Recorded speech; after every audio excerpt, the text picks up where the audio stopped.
Testing, testing, 1, 2, 3, testing. This is Kathy. If you hear my voice or see my screen, please type in yes into the question box or the chat Kathy room. Hello, testing. Anyone hear me? Let's see. Wonderful. Thank you so much. Let me just triple check my screen, make sure everything is okay. It looks like you're looking at my calendar, which is exactly what I want you to see. Wonderful. Okay, let me just, I can't make that smaller, so I'm going to scan down. All right. Okay, welcome everyone to live trading non-farm payrolls. Live trading non-farm payrolls is typically one of the most eventful live trading sessions that we have, but last year and perhaps maybe even this year, non-farm payrolls has kind of taken on less importance. And the reason for that is because investors have, or traders have, for the most part, discounted weak and strong numbers very, very early on. When we had the pandemic hit, everyone knew that there were major job losses, and when those numbers came out, there was a little bit of a shock initially, but not much more beyond that. And then when we had states reopening in the US, when that reopening happened, we also had the market, price in a good number. And they, completely anticipated all of that. And when the good number hit, it did reinforce the quote unquote recovery, but we hadn't seen, really much more beyond that. So today we've got the December non-farm payrolls report, and I'm sure many of you realize that that the December numbers are probably going to be quite ugly. Certainly not as ugly as March and April, because US states have not shut down in the same way that they did with the full lockdown in the spring, except for maybe California. And some states are completely ignoring it, like Florida. And so for the most part, I think everyone realizes that the NFP numbers today will probably be weaker, but will most certainly be weaker, but they won't be the ugly numbers that we saw in March or in April. So investors have already discounted a softer release, and that really leads us to wonder how much impact will a softer release have, because everyone's been very forward-looking for the past 6 months. We've got tons of bad news about the virus spreading all around the world, and London mayor just declared a major incident over the COVID spread, and sterling is up, dollar is up today, despite what's going on in terms of the US virus pandemic. And it's all because of the vaccines being rolled out. Everyone's ignoring this whole second strain, and they're just hoping that once we're just gonna hunker down, and once everyone gets vaccinated, recovery will come. And there's a widespread belief that 2021 will be the year of recovery, and probably rightfully so. And as a result, even though we're looking forward to probably a weaker non-farm, payrolls, not probably, but most definitely a weaker non-farm payrolls report today compared to the previous month, the dollar's up, stock futures are up, and stock futures have had, stocks in general have had a very good few days. And that shows us that perhaps the market is kind of ignoring the softer release that's anticipated. And you're looking at the forecast right now, and the forecast shows you that non-farm payrolls are expected to come in at 71,000 against 245,000 improvement the previous month. I don't know, I'm sure if I click on this, it might have a little box come up. We'll see if it loads up. If not, this would be the first, I guess it's not gonna load, but this would be the first time since April that we've had, sorry, it's not April. This is the first time since in 8 months that the US economy will be seeing payroll growth of less than 100,000. And so that's quite some time. I mean, it's been a while, and the numbers have been very, very good. And so this would be a pretty soft number. The unemployment rate is expected to tick up, actually only marginally. So that could be a room surprise. It could tick up more significantly. And average hourly earnings growth is expected to slow.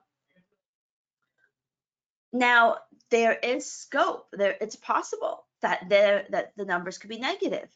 And if non-farm payrolls comes out negative, that would be a huge shock, I think. Not sure if it's going to be a lasting one, but definitely will cause a near-jerk decline in the greenback. And the reason why there's scope for a negative release, if you go to the article I wrote last night, I think I posted it in chat, Kathy, maybe I didn't. Every month I kind of split out the arguments in favor of weaker and non-farm payrolls, stronger non-farm payrolls. And you can see the arguments in favor of stronger payrolls are the uptick in the employment component of manufacturing ISM, improvement in University of Michigan Consumer Sentiment Index, and fewer jobless claims. The arguments in favor of weaker payrolls are the ISM employment component dropping back into negative contractionary territory, ADP reporting job losses, and consumer confidence index falling, Challenger reporting more layoffs, and jobless claims spiked in the month of December. Now, up here, this line item of manufacturing, we know that manufacturing has been doing a lot better than services. In terms of manufacturing, it's a different line item. I mean, there's, non-farm payrolls and there's manufacturing payrolls. So that may not affect the overall NFP release. UMich is offset by consumer confidence. I think that's a wash. And continuing claims is, few people are filing continuing claims, but some people are losing on their unemployment benefits too. So these arguments in favor of a good number are not very reliable. And, I think all signs point to a weak release. It's just a matter of whether or not it's going to be negative. And that's what we have to consider when we trade, which is that what are the expectations? What's the market pricing in? And if you take a look at the market in general, dollars up against the euro, dollars up against the Japanese yen. And so I think that if we get NFPs above 80,000, it'll be good enough. Sorry, above it, maybe not even above 80,000, because the forecast, I mean, above 80,000 obviously is good because beat expectations. But even above 60,000, I think would be good enough, as long as the unemployment rate and the average hourly earnings are about what the market expects. Even 50,000, I think could be good enough. Now, anything 20,000 or negative will cause some trouble. So if we get non-farm payrolls in excess of 50,000, that means that we have a good number. And if we have a good number, I think, dollar yen could extend its gains. We could see Aussie and Kiwi. Let me just move this over here. Aussie is trying to drop back below the indicator line, even though it had triple zip. It seems like it's starting to weaken. I think Aussie and Kiwi is already below the indicator line, could fall quite a bit. So, and then of course euro dollar. I think a good number, short euros, long dollar yen, short Aussie Kiwis would be attractive plays. If we have a weak number, a negative number, then I think, I don't like to touch sterling, so we're just going to stay out of it. But, I think if we have a weak number, then probably Aussie would be interesting because we've already had triple zipped. Dollar Swiss could fall more significantly, and then dollar yen, which on the longer term charts was rejecting the 50 SMA, could see quite a bit of profit taking. I think that if we get a weak number, we're probably going to focus on dollar yen and maybe dollar Swiss. And if we good number, you know, we've got more of a range to play. Today, we also have Canadian employment numbers. And like the US, Canada is expected to report significantly weaker numbers.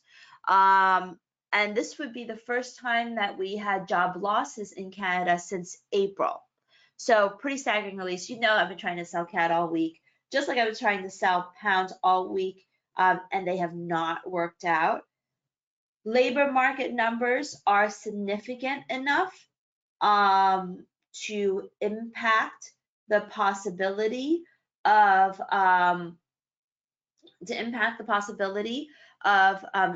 creating a bottom in the Canadian dollar. So let's take a look at the CAD chart real quick. Dollar CAD, I still think it's, I mean, higher highs, higher lows. I think this is trying to bottom. So if we get a weak Canadian release and we get a good US release, then dollar CAD is a really nice play. If we get a weak US release and a weak Canadian release, then I think shorting CAD yen is going to be an interesting play. Now, if we do not have this perfect, you know, in sync kind of number, and we simply get a weak Canadian dollar release, some of the other, if you look at some of the other CAD pairs, like Aussie CAD, let's get into the shorter term charts here. Aussie CAD, Kiwi CAD, and CAD Swiss. I think that if we get a weak release, you know, CAD Swiss could be an interesting play, or even in some ways, there's really nothing in EuroCAD. But if we get a good release, then I think maybe Kiwi CAD could be, or maybe just pure EuroCAD could be a good play if we get a good CAD release. So we have a lot that we're looking at and a lot of potential ideas. Generally, we use a 20 pip stop, 20 pip target. I'll type out some of these ideas into the chat Kathy room. These are soft calls when they come out. So look out for them there. And yeah, you know, we're gonna wait. We're about a minute and a half away from the numbers coming out. So Boris, do you have anything that you want to share? Hey guys, how's my sound? You guys hear me? Good morning. No, we're gonna just kind of process everything for the first 5-10 minutes, and then we'll do our post trade reaction because I'll be looking at Canada as well on the currency side just to see if we can get any kind of. Are you guys, by the way, are you guys hearing the audibles? Because I don't know if the webinar, if the go-to gives you the audibles. Somebody confirm to me that you guys are hearing the audibles in the thing. Did you just hear the euro dollar by reversal error? No, we didn't hear anything. You didn't hear anything. Okay, all right. So you're not getting my audibles. Let me see if I can actually enable them.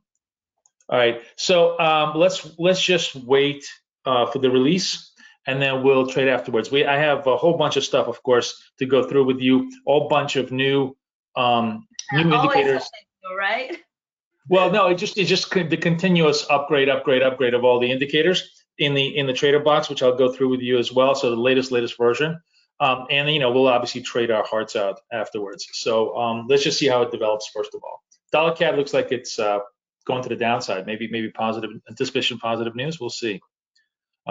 Where's the release, Kay? You got the calendar? It's up. Don't you see it?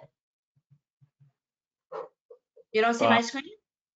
I see your screen. Oh, there it is. Finally printing. Okay. So. Okay. So CAD data actually came out stronger. Right. That's what dollar CAD. US data. US. Actually no. CAD data came out weaker. The net change was minus 60,000. That hasn't print yet. But CAD data is actually weak, minus 60,000. US non-farm is very, very weak, 140,000. So we said that we had a week. So let's think about selling CAD yen 81.82 here and see if we get a little play. I'm not sure if I'm not sure what kind of traction, but 81.82.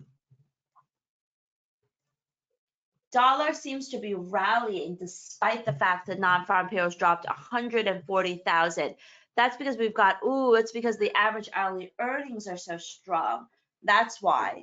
And so I think, maybe dollar CAD longs, what we're looking for, 127.00. So let's look at 127.00. Sorry, that's my son.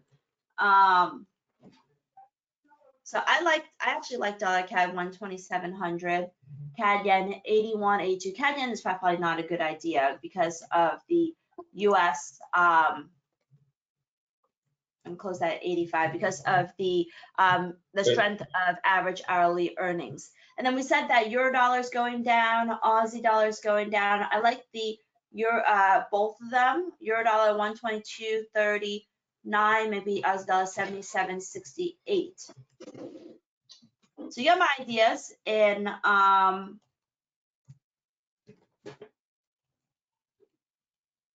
chat, Kathy. So let's see, what kind of transpires for us. It's a lot of different ideas. We're no longer in CAD yen. It's dollar CAD, Aussie dollar, and euro dollar that we're kind of looking at. And let's see if they kind of move in the right way. The market doesn't, if we look at the guts, the market anticipated a weak release. I don't think they anticipated 140,000 drop, which is, significantly worse than expected. Unemployment rate improved though. Average hourly earnings, very, very good. We haven't seen this level of increase in a very, very long time. I was going to say, I think the takeaway here is people are losing jobs, but the ones that are keeping it have more income. And on net, that's not bad for the economy. It's terrible for people on the individual basis, but not necessarily bad for the economy. So I'm not sure it's going to be as negative risk as everybody thinks it is. Yeah, we're not seeing much continuation. I think I'm going to close this Aussie dollar. Let's see. CAD yen seems to be fading a little bit right now. I'm looking to, honestly, pound has been the strongest pair on the overnight trade. And can I take the screen away, Kay? Or do you need it? I think okay. Long CAD looks kind of interesting at 98.71. Okay. We've got a bunch of different ideas out there. All right, you guys, make sure you guys are seeing. Yeah, you are seeing. So so going back to our analytical structure, we have a higher low in this downtrend, which means a false downtrend, right? Which means that I'm really looking to fade these sells if I can get a reversal fade on this thing. So add to that fact that pound has been very, very strong all morning long. I want to be effectively, I'm going to give this a little time, but I really want to be a buyer basically above this arrow, even though this is the sell arrow and it did get taken out to the upside. Because it's post news, I really want to beat this arrow on the upside. And if we get up there, let me just put the order in. If we get up there, then or even up here, I want to be a buyer here for the scalp. Yeah, that's fine. We'll leave it as this. Because that would suggest to me that the risk flow turns itself around. On the euro side, it's basically flat. There's the moving average sell signals are really even. They're not lower lows, so it's not like there's a lot of downside momentum. But euro's been weak, so honestly, this is the sell arrow. If we break the lows here, I want to be with the lows. So we're going to just simply set up a sell structure here to the low side, probably around the 40s, because Euro's just basically on technical grounds. Looks like it's kind of sold out. So I'm staying underneath here at around 37. Let me just give you a more, see big sell-off, the retrace bounce in the daytime. If we come back and start making fresh, beat these lows, then I want to be there. This is, because of non-farm payrolls, you really don't have a lot of clues from price action, but you see the price action retracing, really not making higher upside breaks. This is the upside break. It's a lower upside break, and making lower downside breaks. So I'd rather stay with a downside price action on this thing. And if the price action proves me right that there's downside momentum, I'll join it to the downside. Cable in the meantime is definitely batting. I mean, all of this really naturally actually says get short euro pound, which we could look at because it's really just signaling to you, screaming that euro pound trade is a good trade right now. Where's my euro pound? So I kind of squared up the euro. I don't think it's really moving cooperatively. It looks like dollar yen's pulling back a little. Stock futures are not really moving. They're up. They're still up, which is good news. Right. Yeah. So back to just working out. So on the stock side, NAS cleared 13,000, which is a big marker, right? And I actually just beforehand, while we were there, I was trading this to the upside this way because this is a clean break to the upside. But we would really be gambling, which it's okay. That's what live trading is, right? At least for me. Right. No, I'm saying it's against our setup structurally because right over here, if you see this, we have a downside sell here that is actually, I'm looking at this arrow over here, which is going to break right now. We're going to watch this for the next 20 seconds. If we're closing 5-6 for the next 20 seconds, I'm going to be willing to take this trade because it really looks like the market wants to go higher. We made a very shallow sell-off that really it's a false sell-off because the downside cross here is higher, not lower, right? So this last downside cross was here. What do we just buy? Oh, we just bought the pound to the upside. Okay, so we're going to let the pound trade itself out. Oh, and did this thing go up? Yeah, I'm just going to manually get into the NAS because as I said, it took out 5, right? So it's good enough. All right, so we're long NAS, we're long pounds. I don't know what happened here. Did the pound just get done? Pound looks like it just got done. Wow, that was fast. Yeah, it looks like just everything is rounding. Yeah, that was fast. So the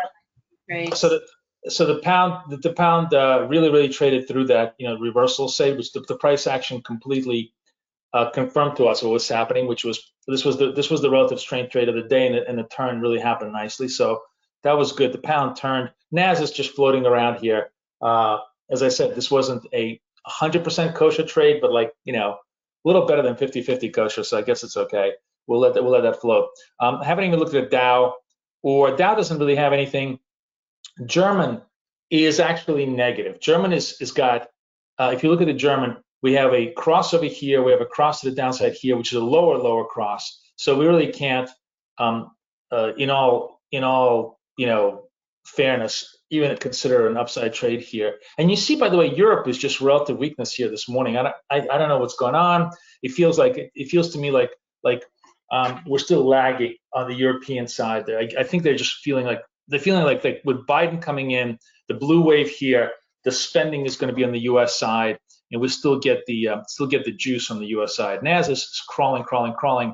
I'm trying to see if it can just muster its way towards target, but it's just floating. And as always, we're 8:39.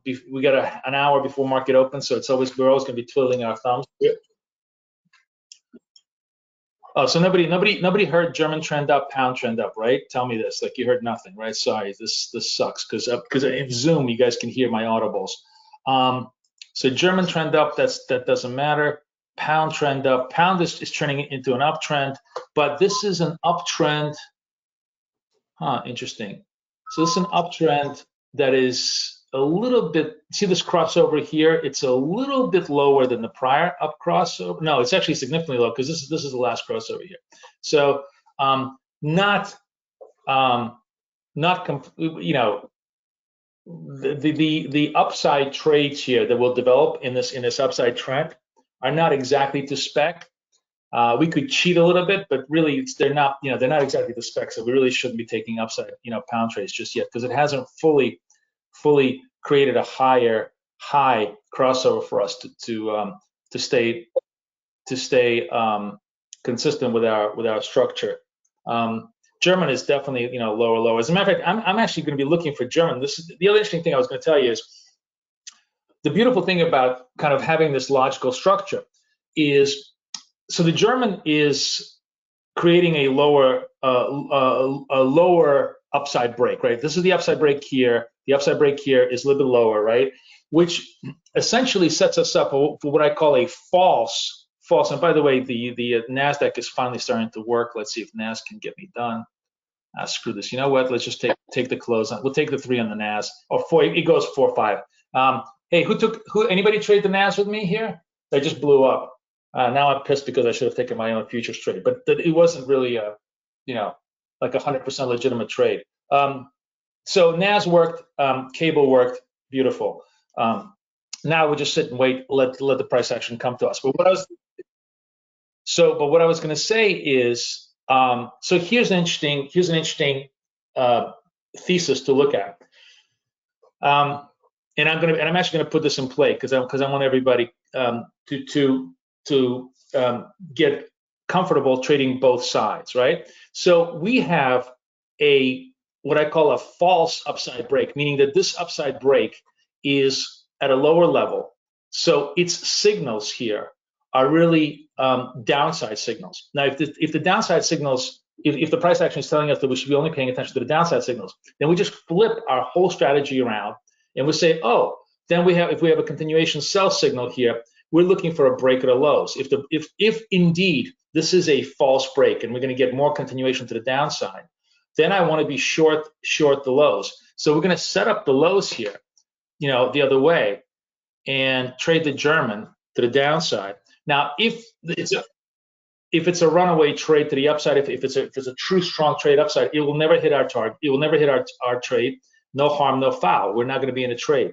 If, however, this is a false upside trend, then it will come down, and we're going to be able to put ourselves into a decent position. So it's a way for us to trade both sides of the market, Mr. Reversal and Mr. Continuity. In cable, we traded Mr. Continuity in the sense that the upside breaks were this was the strongest trade of the night, and it was just still upside breaks. So any sell signal was a false sell signal. We took the upside of the sell signal. When it's signaling to us a sell regime, then any sell signal becomes a continuity signal, and we take that seriously, right? So right now, basically, as I said to you, the German is signaling to us that this is a sell regime because this upside break is at a lower level and therefore is a false break. In order for us to confirm it's a sell regime, we're basically taking the sell signal at its face value, and if it breaks through the lows, we're going to participate. If indeed this sell regime changes and turns into a buy regime and it starts to run away, we don't care. We're not going to be hurt by this order because we're not in the market. All we're going to do is just simply miss the opportunity, but it's not a clear buy side opportunity for us. It's a kind of a gamble buy side opportunity. So we leave that alone. On the NASDAQ side, it was clear that this was continuous buy side, crossover here, higher buys. So the sell signal was a false signal. As soon as that signal got broken to the upside, we joined the move, and boom, of course, it traded to the upside. So it's a great way for us to read the price action. We're reading the price action because we're establishing first, what's the true regime? What's the true market state? Is the market bullish or bearish? And then once we establish the true market state off the moving averages, we then go and say, oh, where's the reference point? if the market is bullish, we're going to fade all the sell reference point and join all the buy reference points. If the market is bearish, we're going to join all the sell reference points and fade all the bullish reference points, right? That's basically in a nutshell. Tell me if you guys understand that. Cheryl, Connie, good job. Good job. Kay, are you there still? I guess she's not. I guess on some actual trades. Okay. Now I was just going to tell you that in my room, the ladies always win. I mean, you know, like between Cheryl and Connie and Karen and Carol, they're killing it. Well, our Aussie dollar trade that I put on while you were talking is working out, so we'll see. Okay.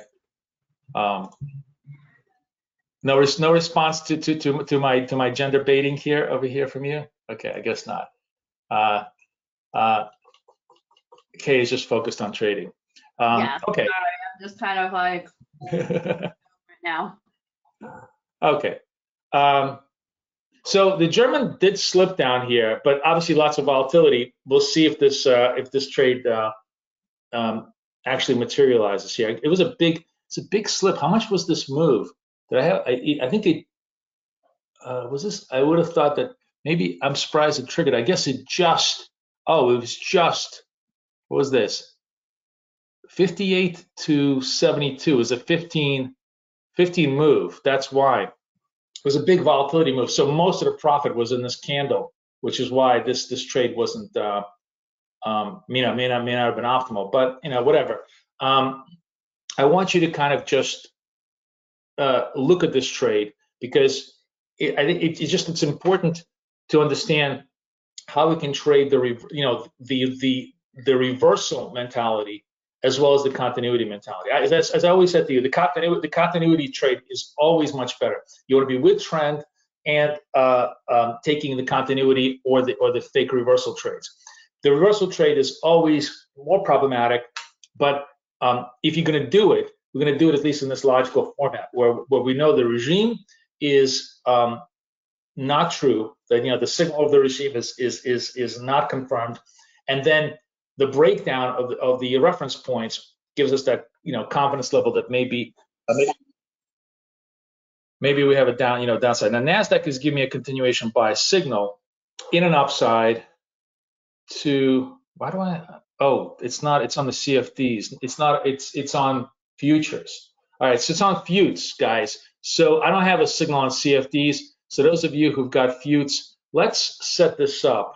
We'll trade this to the upside. Let me come back to this. And come here. I got to break the high. So it's got to be 38.05. Let's see if that trade comes in and takes us out. We've got 25 seconds, 24 seconds on this move. So does the NAS rally to the upside? It's okay. I mean, again, this crossover is just a tad bit lower than this last crossover. So it's not quite kosher, but good enough. I'm just going to try to trade momentum, post NFP momentum. Let's see if I can get a flow out of this thing. We're in, out. Oh, yeah, I guess we cleared the level.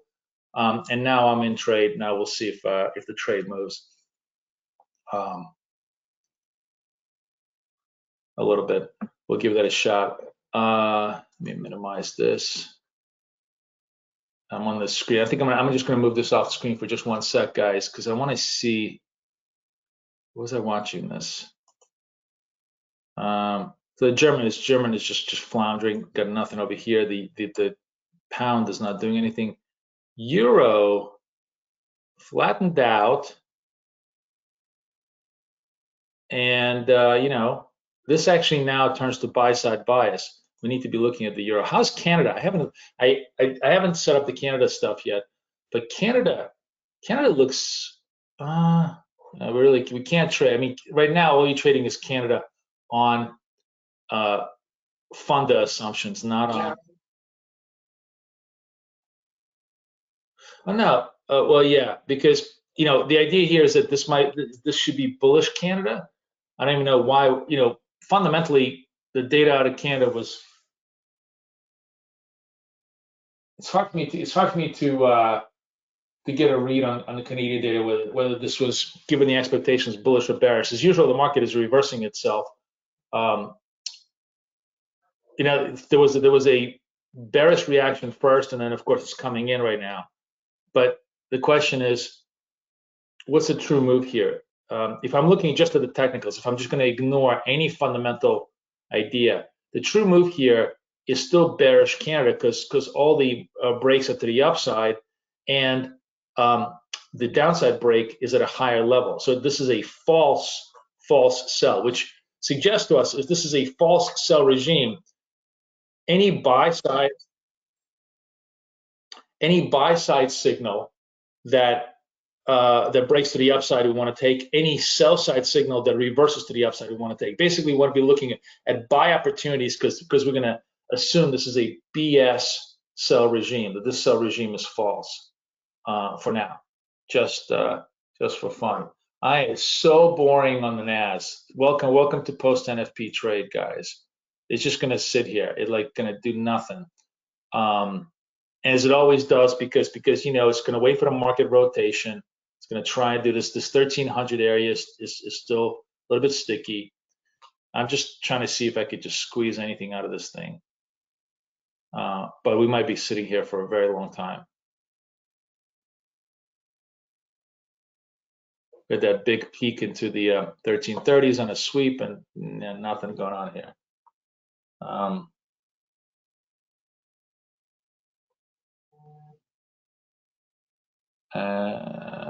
Yeah, screw it. I'm just going to take one, leave it alone, because as you guys know, I don't like to trade in front of the market open, and I really don't like to trade in front of the market open on the NFPs because I have zero read here. I want to go through the market open rotation. Let's see where the inventory is in the first 10-15 minutes, then we can read the market a lot better. So screw it. We'll just take one on that and let that go. Currencies. So we took some small profits on our Aussie dollar official trade. We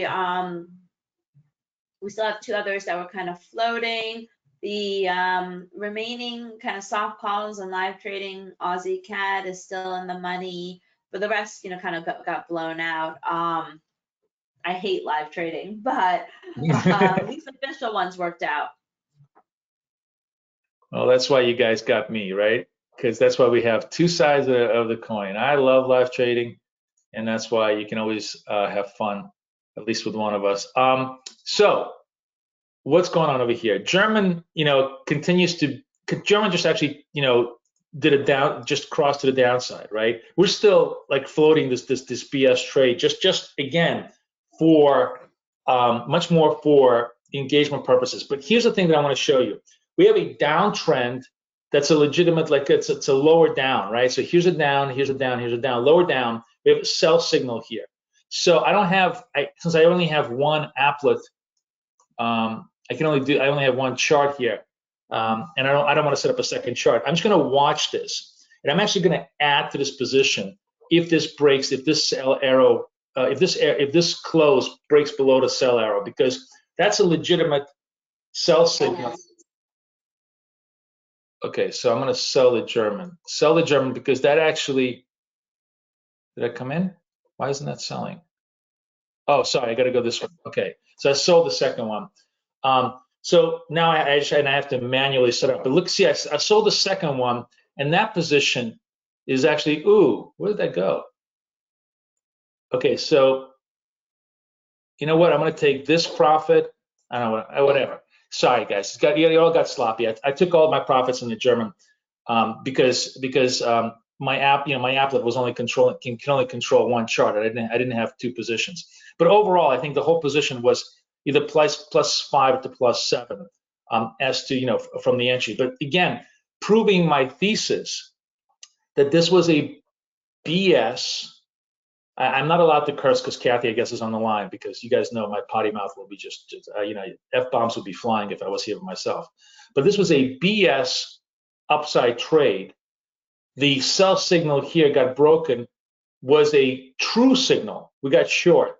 Then we had the confirmation of the moving averages, and then it just, you know, then it broke to the lower side, and then this, you know, once the dam breaks, a lot of times The beautiful thing about this particular analytical structure, and notice myself doing this all the time, is you typically can position yourself right before the dam breaks. So like this trade just happened super fast in the next minute after we laid it down, because all the support got broken on the lower end of it. So okay, so that's good. So German at least got down for at least three or four points. I think it actually probably maybe was 5 or 6. I don't even know. Let's just get a look. What the hell did it do? What do we do in the German? Yeah, 5 on this one, 56 to 51.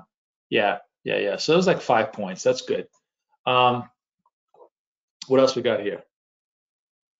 NAS. I'm really glad I got out of the NAS. NAS is just doing nothing. Doing nothing. That's why I knew it was, if it was hanging at this level and not really doing anything, not worth it. And it's just, there's no signals here until we get the market open. We really need to see what the opening rotation is and where people are doing it. Dow is also doing nothing. Give me no signals. So while it's quiet, we got what? We got a few minutes, right? Let's take a look at the fresh set of goodies that I put for you, that I gave you right over here. Just bear with me a second. I'm going to bring the.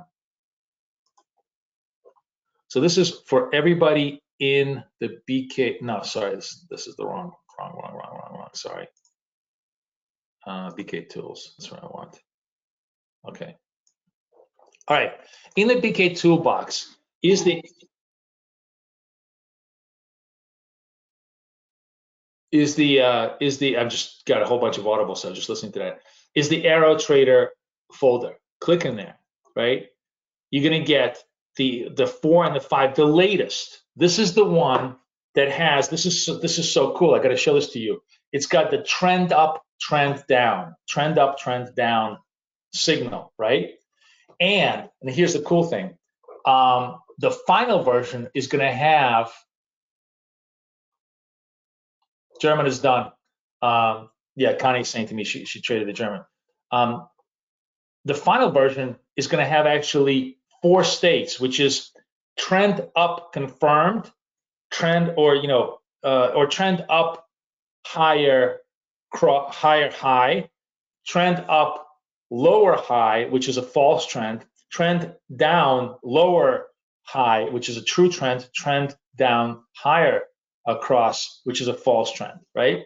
And so it's going to have like these four signals inside of it. Right now, it's got the 2, and it's very cool because what it does is it tells you, A, there's trend, so it really allows you to prepare mentally for the trend. So this is the DAX version of it, but I made every one of these things. See, uptrend, sound file, downtrend. It'll tell you where there's trend, and then it'll tell you continuation sell, so you are mentally prepared for the trade, and just much more alert. Plus the fact that I made for you. This is the other cool thing.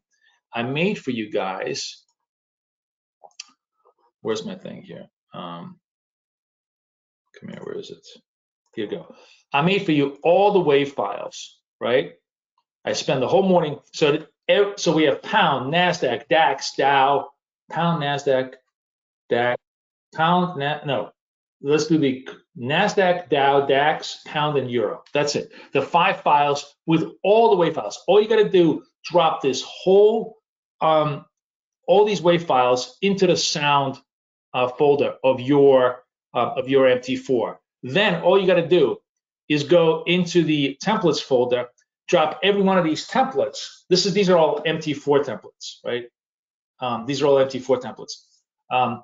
But drop all these MT4 templates, because I haven't made the 5s, the 5s I'll leave to you guys, into your templates folder, and then you just simply apply the template. You don't have to do anything. You drop the sound files, apply the template, you're done. I configured everything for you. It's gonna make the audible noise and give you the instantaneous clues as to what's going on in the marketplace. So very, very exciting.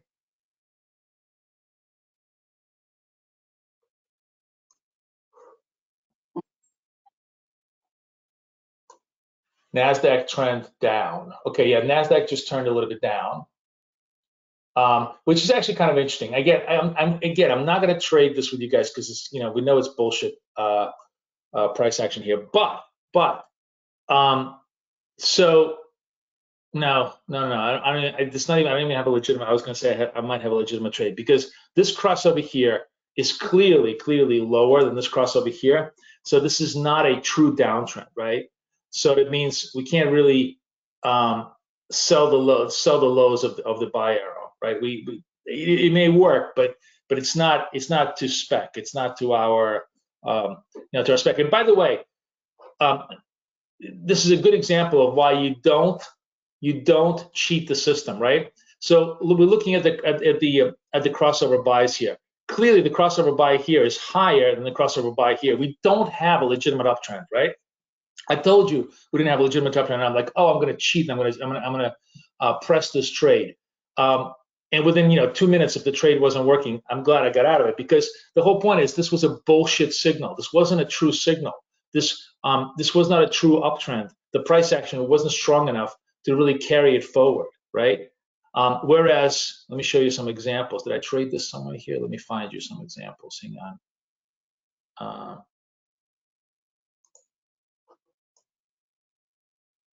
Do I have any examples here on this chart?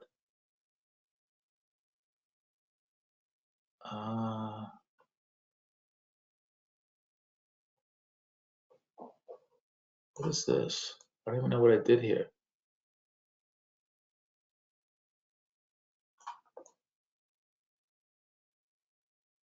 All right, I can't find anything on this particular. Let me look at the other account. This is the other account that was. Well, we got nothing else going on. I just want to show you these examples. Okay.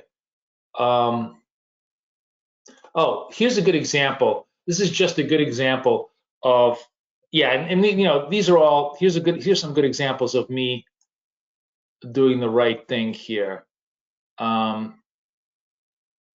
uptrend, right? This downtrend, this is a fake downtrend, right? This is a fake downtrend, which means that I want to fade the sell signal. I fade this sell signal, I get long over here. This is a good example. I fade the sell signal, I get long over here, boom. Super easy trade. Uptrend, legitimate uptrend, right? Because higher cross. This cross is clearly lower than this cross, which means I fade the sell signal, get long over here, boom. Nice clean trade. And now this is what I want to show you, the reversal side. So you want to get fancy, you want to get cute, you want to say, oh, do I want to trade the reverse side? You only trade the reverse side if you get the signal. So in this particular case, you had a sell signal confirmed over here. I got short over here, and it was just a huge flush to the downside.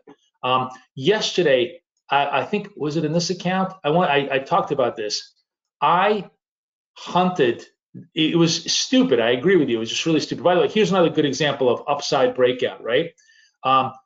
Here's right here. Here's the cross. This isn't even a cross. This is the cross.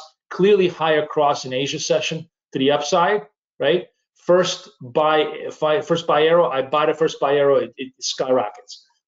The single greatest the regret of this whole strategy is just how we there's a huge amount of money behind it that we could trade it. But for now, let's just stick to accuracy. I want to show you how accurate it is as far as trading goes. But here's what I want to show you. What I want to show you is this: where I was hunting this downside trade. It took for, I think was this it? Yeah, this was it.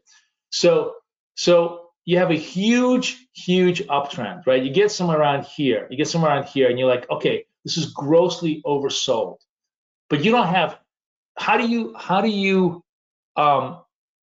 fade intelligently? Is I guess my point. How do you go against, if you want to sell tops, buy bottoms? How do you sell tops, buy bottoms with a modicum of intelligence? So the only way you can do this is if you use the reference points as your major reference points, right? So what I was trying to do is I'm trying to sell underneath this. It would have to break the lows of this candle. This did not break the lows of this candle, by the way. So doesn't get me in. Then I put my lows over here, doesn't break the lows over here. Then I put the lows underneath the buy candle, doesn't break the lows underneath this. Then I put the lows underneath the buy candle, finally breaks the lows of the buy candle, puts me into a trade. Now this trade was like good for 10 points on a reversal side, but here the point, this isn't the point. The point is that because I was super patient and I didn't just simply say, oh, it's too high, I'm gonna sell it.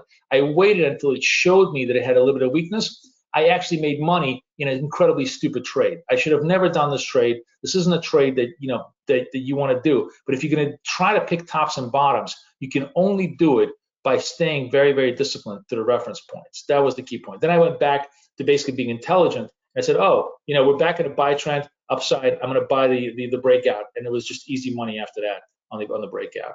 So just kind of wanted to show you the trading in post. Live trading yesterday, just to give you an idea of the stuff.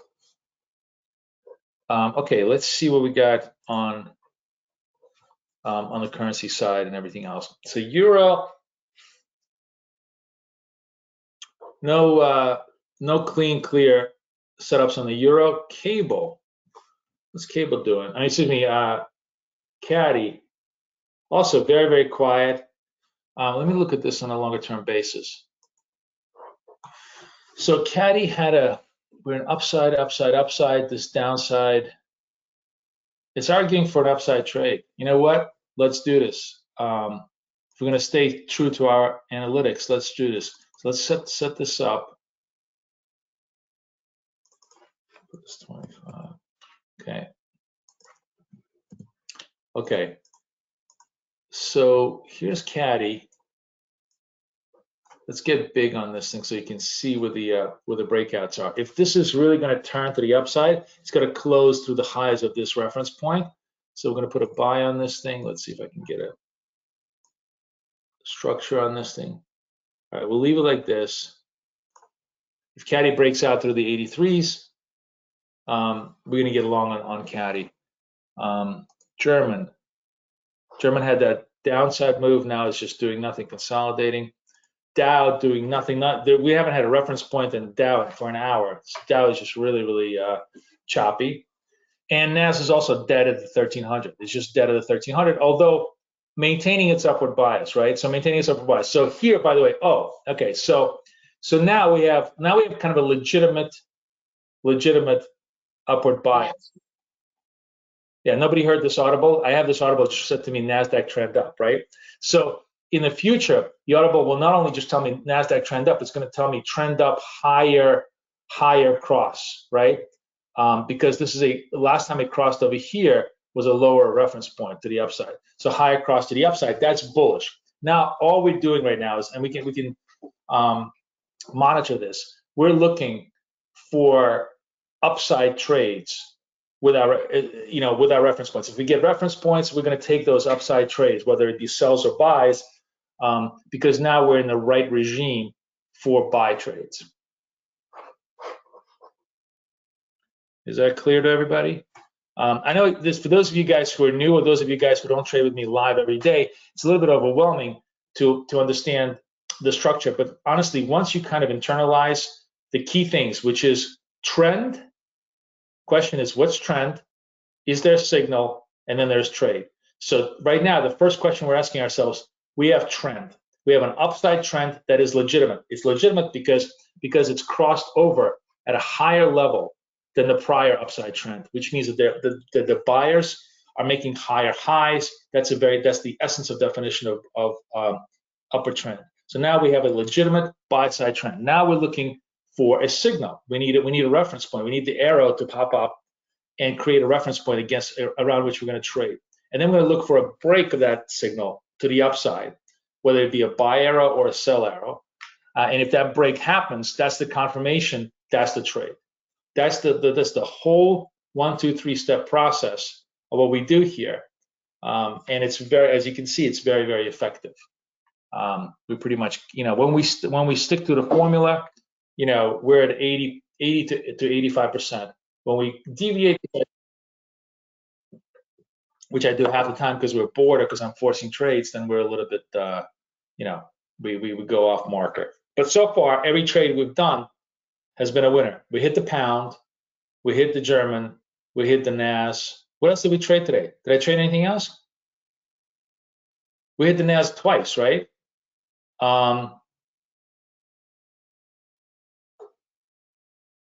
Yeah, we hit the NAS twice. So I guess, so the second time was just flat, but the first time we hit it. So that was good. So it was we're basically 3 for 3.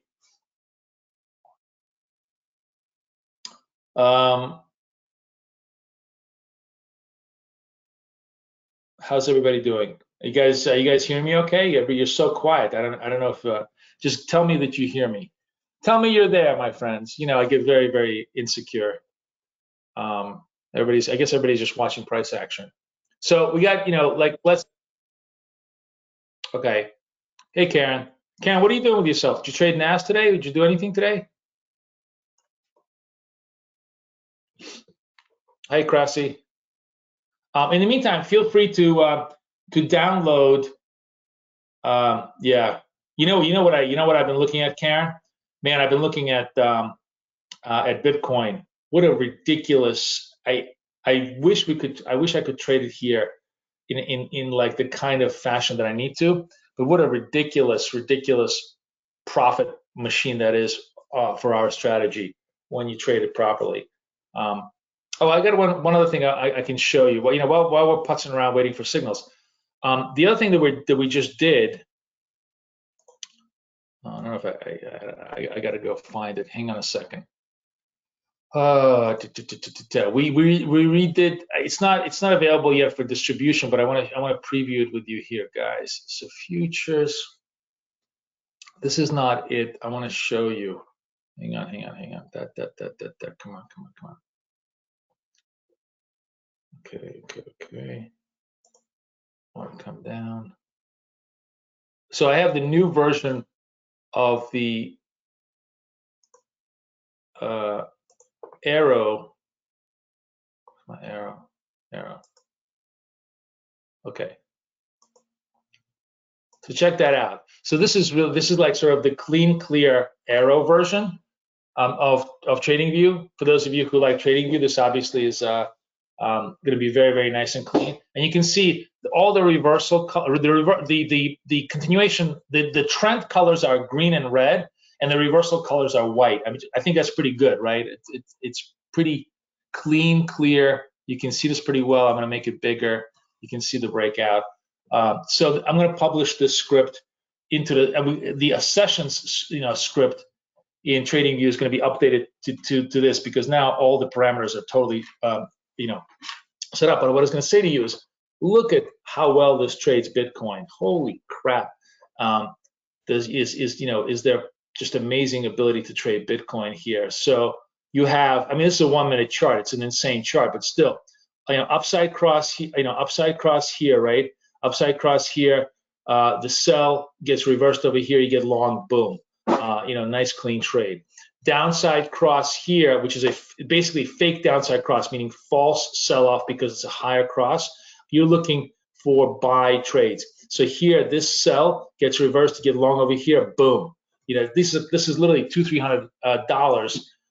The problem is, of course, it's just Bitcoin, and Bitcoin is probably trading $100 spread. But just in principle, the idea of how well it catches the moves is super fun. What do you guys? I'm actually curious. What are you guys seeing? Those of you guys who are on CFDs, what are you seeing on the Bitcoin spreads? Is it 100 wide?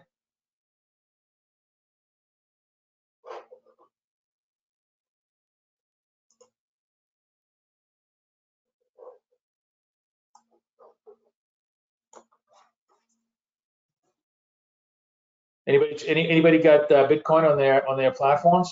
Crossy, what are you seeing on your platform?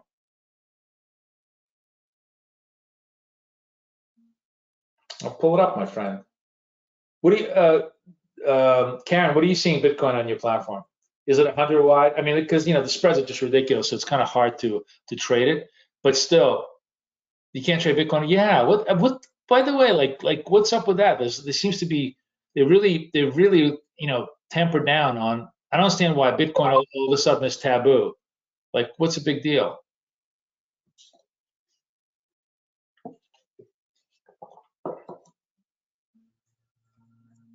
Yeah, but Krasi, aren't you on the European version? So in Europe, they let you trade Bitcoin there. So Paul, that's 5,000. Wait, it's 5,000. Is that 500? It can't be. It's $50. That's that's down to 2 cents, right, Paul? So that's a $50 spread. Effectively, um,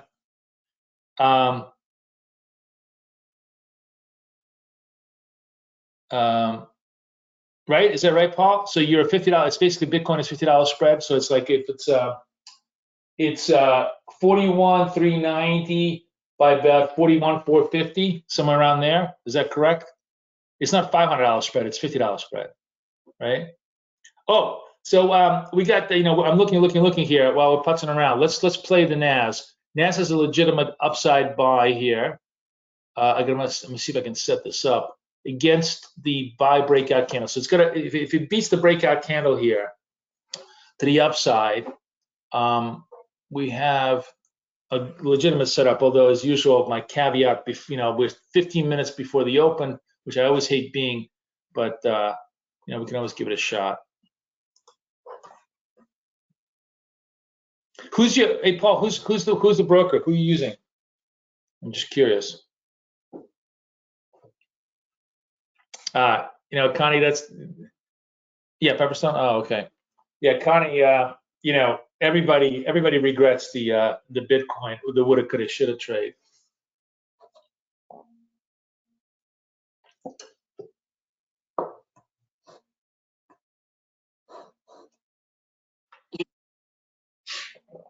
All right, so NAS, trying to see if we can push it through the upper levels here.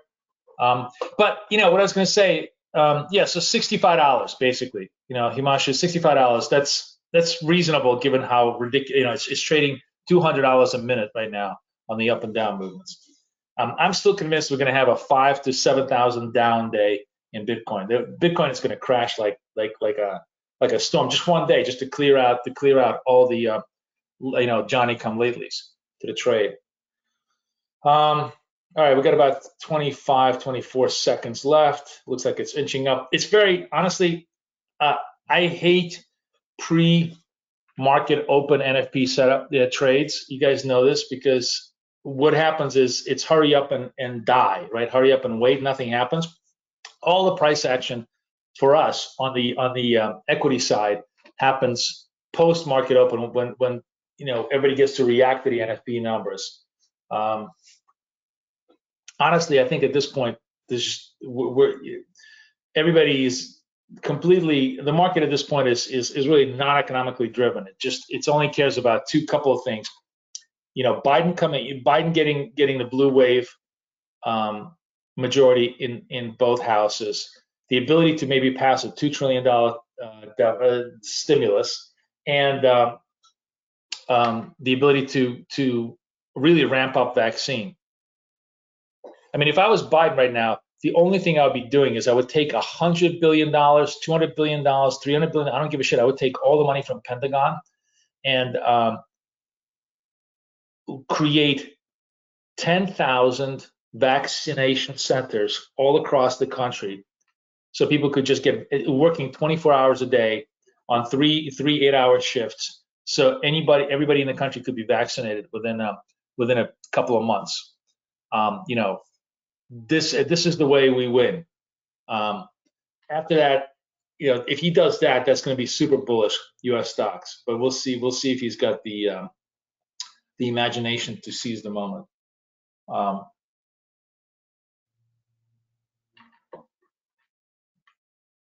In the meantime, everybody all of a sudden decided it's a good idea for Trump to resign 12 days before his term ends. Like, you guys know my view on Trump, but like, what is the point? It's just, I mean, I guess the only point is here, if he is impeached or resigned, I don't think he can run for public office again. So that would be really good. He should be like Idi Amin Dada, banned for life.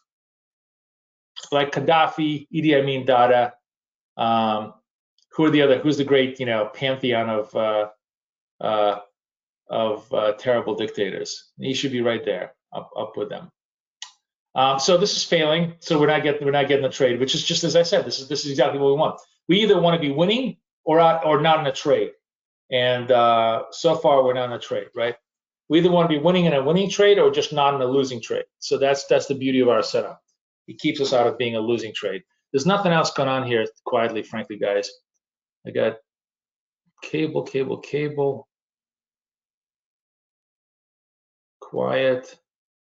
Not a legitimate, I can't, in the good conscience trade the cable because the crossover here was at the lower end of it. So we still haven't built the proper uptrend. There's actually more legitimacy to the euro because the upside cross here, the upside cross here, this is the last legitimate upside cross, is more or less equal to this upside cross. So this is more or less legitimate upside break. And the reference point here is against this level. So this is like an 80 level. I guess let's just put this out here since we've got nothing else to do. We'll put the 80 level on the buy side. Okay. No, yeah, that's right. That's correct. If that runs, we'll let it run. Oh, looks like Nas woke up a little bit. What do we got? 10 minutes to the open. Let's see the pre-open games begin. Do they want to ramp beforehand? Before? Usually, this is the thing. Yeah, I noticed this game they play all the time, where they probably have sell orders in the books. I mean, let's see if I'm right. I mean, let's see if I'm reading the market right. News is kind of shitty. There's probably some sell orders on the open as the market is not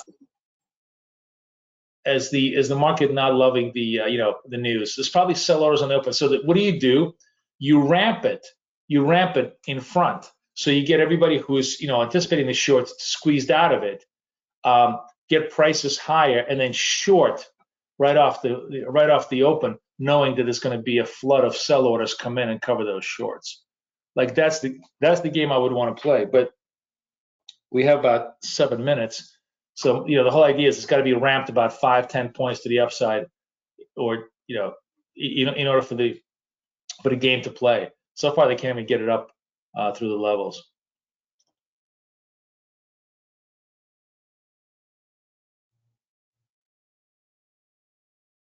So the reason why this is such a dangerous game to play is because if you're trading this, if you're going to take the signal here, right, you're basically hoping that in the next 2 or 3 minutes they're going to ramp this up. Like this has got to go up, or it ain't happening, because the whole strategy here is you want to fake the fake the longs into thinking there's a rally on the open, and then take it all away from them. But you only have a very limited amount of time to do this. So that's why I'm going to wait for 2 or 3 minutes and see if they can just squeeze this up a little bit. If they can't, we'll just blow out of this trade. This isn't this isn't a trade that I'm counting as legitimate, because it's a legitimate setup, but it's always 10 minutes before the market is never a trade that we want to do for real. And so I'm not even doing it in my futures account because I'm not there's no point for me to gamble on this thing. But if you do, you can trade it with this very small size if you want, just for fun. But basically, if by around 9:26:27 I'm not seeing the upside move, I'm just going to blow out of this whole thing, because because the fun and games has got to start now.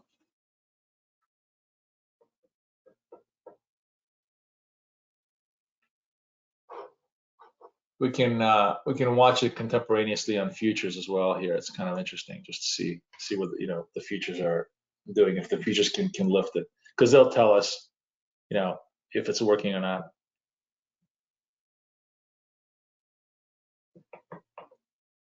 What you would want to see is them lift, running the 10s, the 12s, just lift the offers and just sweep the ladder through the 10s and the 12s up here. Oh god.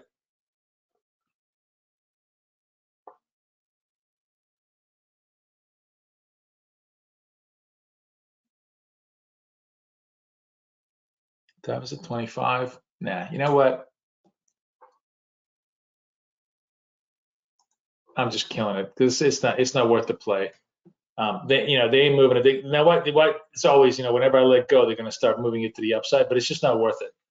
If they were going to play the game, they're going to play it now. And I don't really necessarily want to wait much longer than that. So we'll kill this. We'll just we'll wait until post market to see what we get on the moves. Oh, euro, yeah, euro is inching through that, through that upside for us. Close, close, close. It's a big stretch here, but the whole point here is that if the euro really wants to take off, what is it, the 80s? Yeah, so it's a run back up to the 23s. Cable also kind of inching up. Cable has been a really great trade. Oh, I said the sell was a false in Canada. This was a false sell in the sense that this was a higher low, so we didn't take any of the sells. But Canada is doing its usual thing, which is the opposite of what makes sense. So no signals on Canada. German is quiet, very choppy. German is making lower. This is lower. So the German is making the German has going to be if it breaks to the downside, legitimate downside trade, which means we're going to be looking for sell signals in the German. German trend down. So German trend down. Now I'm going to be looking for signals to see if you can get me into an anchoring position on this move. NAS is doing nothing. Back up to 605. Where are we? How much time we have? Like 3 minutes.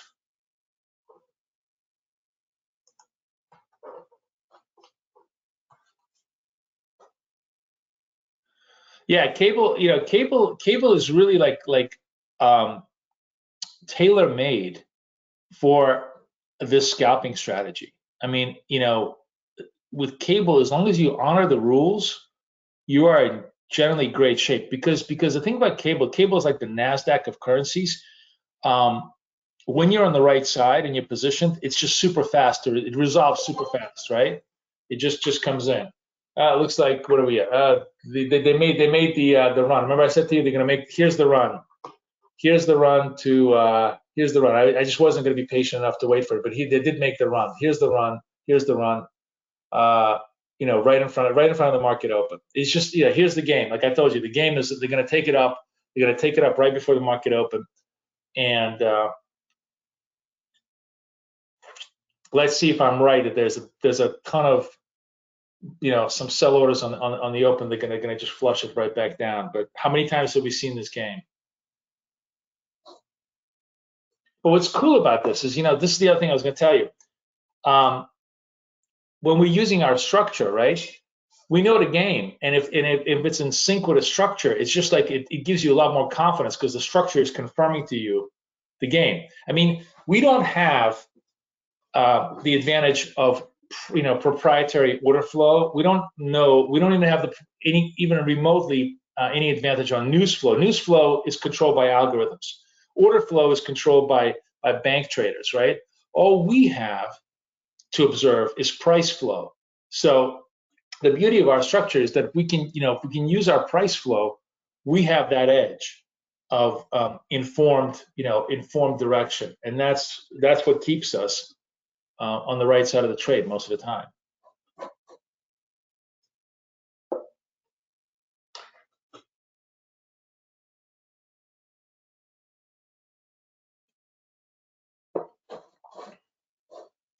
What we got? We got 30, so we had a little bit of a bip. Let's see what happens on the open here.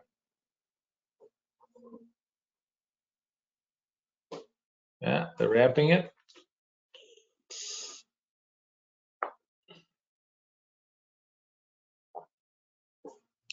Futures really have a bid in the morning here. They are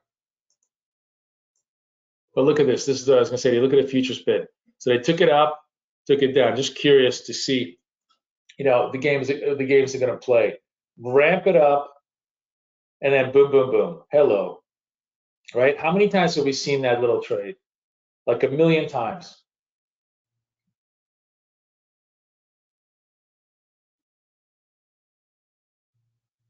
Krasi, you want me to repeat what I said? And now we come back and test the highs.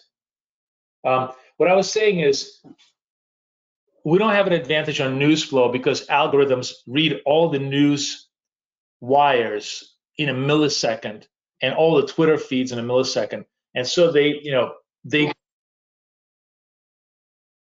will beat us all the time on just trading news. We don't have information on edge on the order flow because we don't know who's got the big orders because the banks hold all the big orders, right? So our only edge is studying price action, right? And that's why the setup is so valuable because it gives us clues through the price action, right? And right now, it's definitely ramping to the upside. Very, very big volatility move here. I'm definitely not chasing this. We've played this game a million times, and I'm not going to do it again. But it certainly can trade higher here on this trade. I'm just, unfortunately not chasing the move. As usual, I was impatient, but I also didn't want to be caught in a flush if there was going to be a flush. But clearly, the price flow gave us a clue that there was going to be buying pressure, coming in, and that buying pressure definitely helped. And here we go. We ramped it up. We satisfied the sucker, what I call the sucker fill, which is the Robin Hood fill on the open. Everybody gets happy. Then we're going to take all of this down, 30, 40 points, probably through the 1300, right? And then we're going to stabilize and then try to actually see where the real demand is.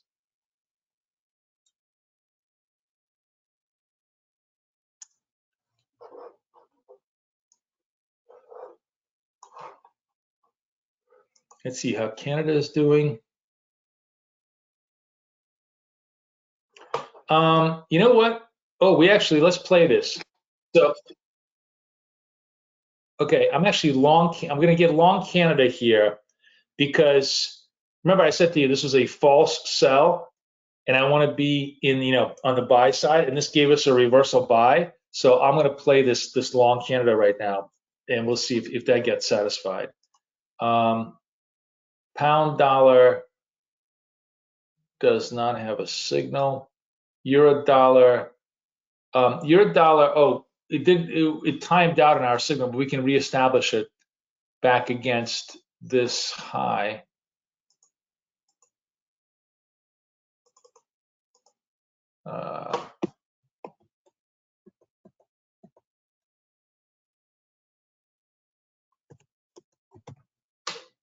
Oh no, now it's too high. Now I'm gonna have to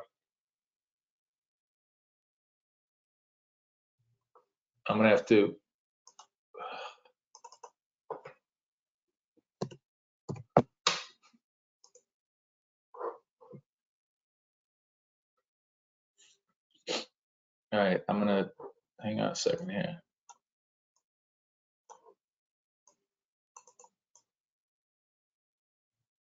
I'm gonna trade against this candle over here. If it takes out the high here, great. If it doesn't. Canada is quiet a little bit.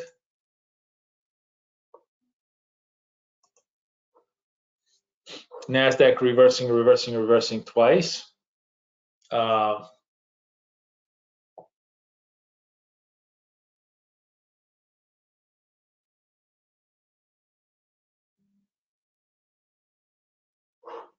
How's the Dow? Let me look at the Dow.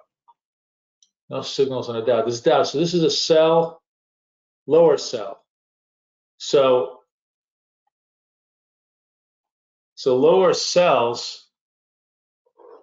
Oh, you know what? On the future side, I have a continuation buy here. Very, very, very sloppy move here. It's 44 seconds. I'm going to give it a shot. But basically, this is a continuation buy. If we close above this, I'll chase this trade to the upside. But it's got to close above it. So if it doesn't, you know, if this curls to the downside, it's clearly an exhaustion move. But this is, you know, post market. Yeah, it's really struggling establishing itself. It's not holding the highs. So this probably is not going to be a signal for me.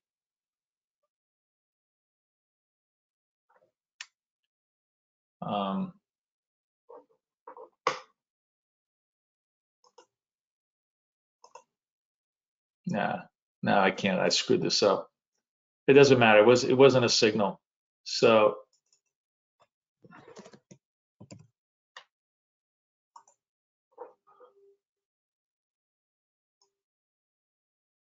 needs to be a signal over here, and it needs to close through the signal. We got above this level. So can this hold it?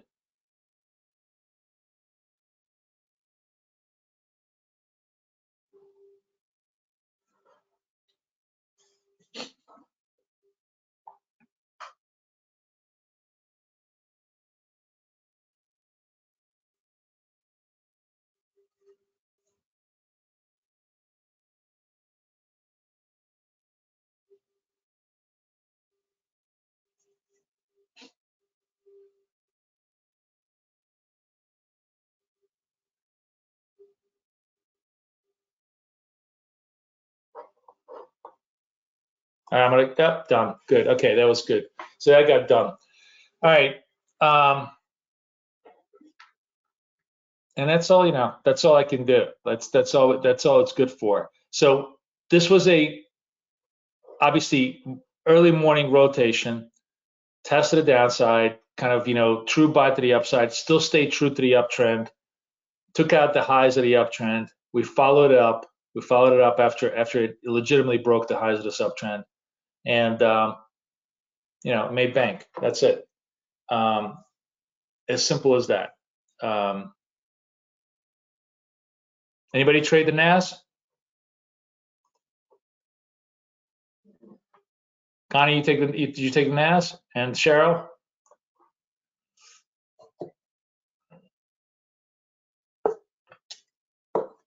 Jonathan's always like, Jonathan's like the quiet one in the room. He just chimes in after he banks pips. Yeah, it was a fast. It was like, I hate market open rotation trades, especially like, you know, post NFPs, because they're just so annoying. One last thing on the books here is the caddy, which I set to the upside, very, very slow moving, but you know what, screw it, let's just take it. Just close this out. I don't care. We'll just close it out because I don't want to nurse it. But it's a pretty legitimate trade. You know, the currency world, the currency speed is so different from the FX, from the index speed, that sometimes I can't get in sync with it. One last thing here that we can definitely consider if we get the signal. So this is a legitimate, it's a sell regime in the Dow, right? Now it may completely change if the Dow rallies, but if it's a sell, if this stays a sell regime in the Dow, unfortunately the only thing we're missing is a reference point. We don't have a reference point against which we can trade. But if we get an arrow in this sell regime, then we can trade against that reference point, and that would be like a very, very clean, legitimate trade to the downside.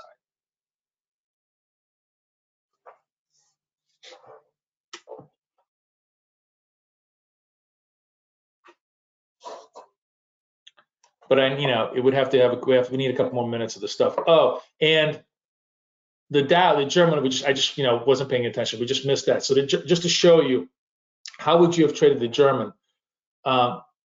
Downside cross over here, downside cross over here, lower, legitimate, right? Legitimate sell. The next signal is this arrow to the upside, gets broken over here. You would have actually, this is the market opening rotation, so you would have really got chopped out. But you came in here, it was about 5-10 points against you, and then eventually started, you know, to move down. So the reason why we didn't trade the German is because it's market opening rotation anyways. But within that structure, it still gave you the right clue. Okay, so here's Dow, legitimate sell, right? Let's play this as our last trade if we can. Where's my Dow? So moving around here. Oh, wow. Jesus. It's really moving around. So it's gotta break this low over here. That's the only it's the only way it's going to be a legitimate sell here.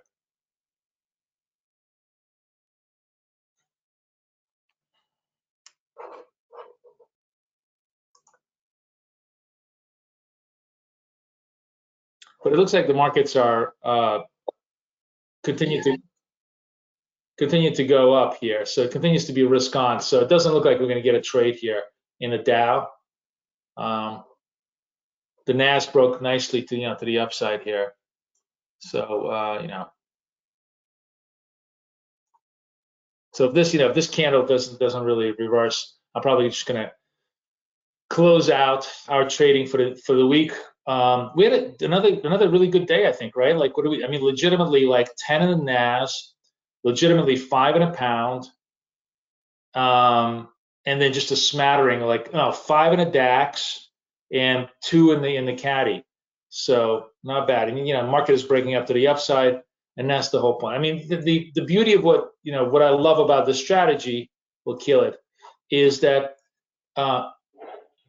we take the losers and we avoid we take the losers. Freudian slip. We take the winners and avoid the losers most of the time. That's the whole essence of what we got to do here. Pound. This is false sell, right? False sell. So you're looking for possible buy reversal signals here. Again, one of the things I caution about the buy reversal signals, I don't like to take the first. I like to take the second. Like, in other words, I want to be a buyer here on any kind of reversal flow, but I don't want to take the first one because this usually tends to be too early. So you want the second reference point on this. The euro was another good example. We're trying to buy the euro. It never happened, right? The euro never broke out to the upside. We didn't get saddled with a loser. It's a perfect example. The Dow is putzing around, and Nas is breaking out. So that's the story. You guys have all the new files. Hope you guys really enjoy them. What does that mean? What does this emoji mean, Cheryl? Scream? Why are you screaming?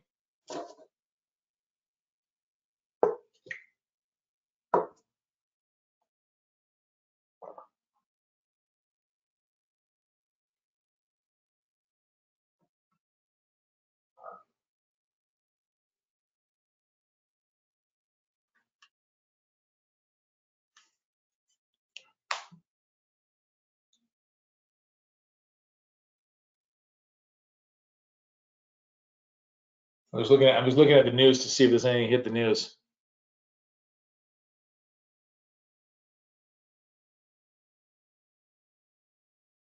Oh, wait. Me too. NAS candles lagging on platform compared to trading view. Really? Huh.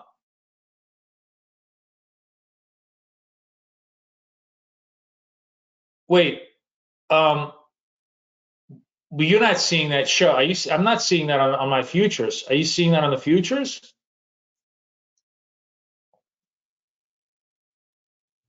Really? You seeing NAS? Oh, wow. What's going on? Really? I didn't even notice. I didn't even notice. Honestly, I didn't even notice. What's going on here? Oh, let's compare. Okay, hold on. You guys are killing me. All right, let me see. Sometimes that happens, but that's rare.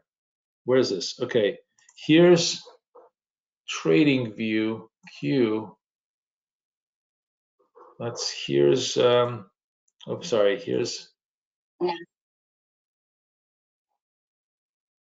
looks like we're in sync now, guys.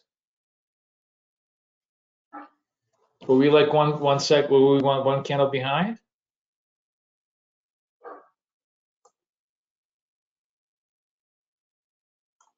You don't have that on. You don't have this on AMP. You're saying on your platform, you're not. It's not showing you. You're not getting that sell signal.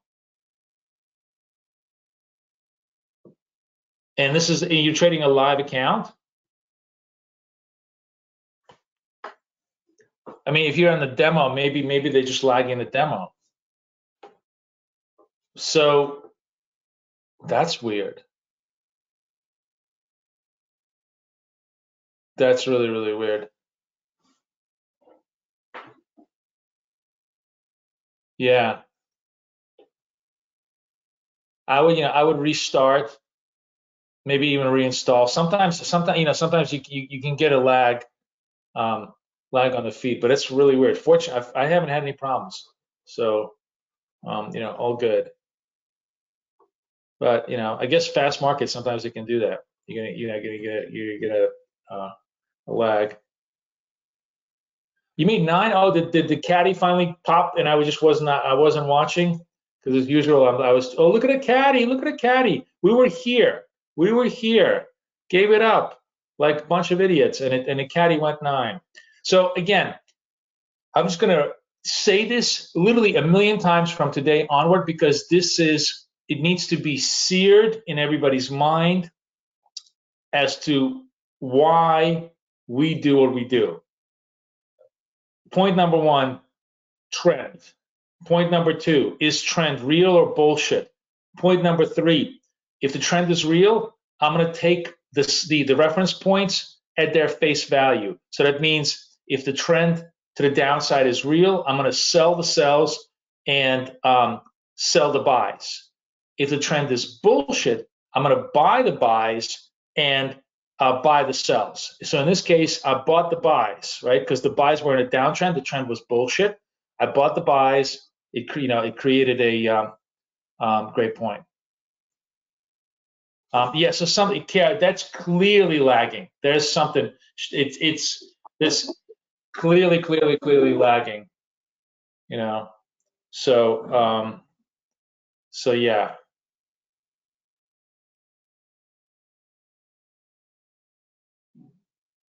What is Connie saying? Oh, Connie's always patient. Yeah, she's very patient. She's really good. Connie's been trading really, really well. But the more important point is understand the philosophy. We're always going to make. I'm always going to make 1,000 errors on each individual trade. The most important thing is to stay consistent to the philosophy, because that's what's going to keep you floating in the end. Good job on the caddy. Very, very good. Very good. I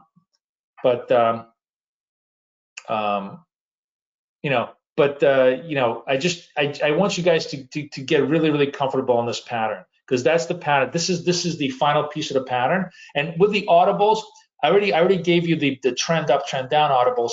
Next week we'll have the trend up, the trend up, down audibles. It will give you just all this incredibly useful audible info, and you can trade it all you want.